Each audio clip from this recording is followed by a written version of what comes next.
ഒരു ധാവണി സെറ്റിൻ്റെ skirt അടിക്കണേണ്. Skirt അടിക്കാൻ വേണ്ടി 3 മീറ്റർ തുണിയാണ് എടുത്തേക്കണം. അതിൻ്റെ നടുഭാഗത്തൊരു ടക്കിട്ട് കൊടുത്ത് 2 സൈഡും മടക്കി അടിക്കണം. ഓരോ സൈഡിങ്ങനെ സ്കേർട്ടിനടിക്കുക, ആ നൂലിങ്ങനെ അലുത്തലുത്ത് പോകും. എന്നിട്ട് 1.5 ഇഞ്ചിൽ, 1 ഇഞ്ച് വേണമെങ്കിൽ 1 ഇഞ്ച് പ്ലേറ്റ് ഇടാം, അല്ലെങ്കിൽ 1.5 ഇഞ്ചിൽ. 1.5 ഇഞ്ചിലാകുമ്പോൾ ഇത്രയും കൂടി വീതി കാണിക്കും, വലിയ ഫ്ലേറ്റായിട്ട് കിടക്കും. 1.5 ഇഞ്ചിൽ ഫ്ലേറ്റ് ഇട്ട് സ്കേർട്ട് അടിക്കണേന്ന്.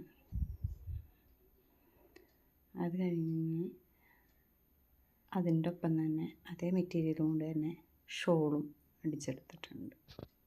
ലാസ്റ്റ് ഫോട്ടോ ആഡ് ചെയ്യും.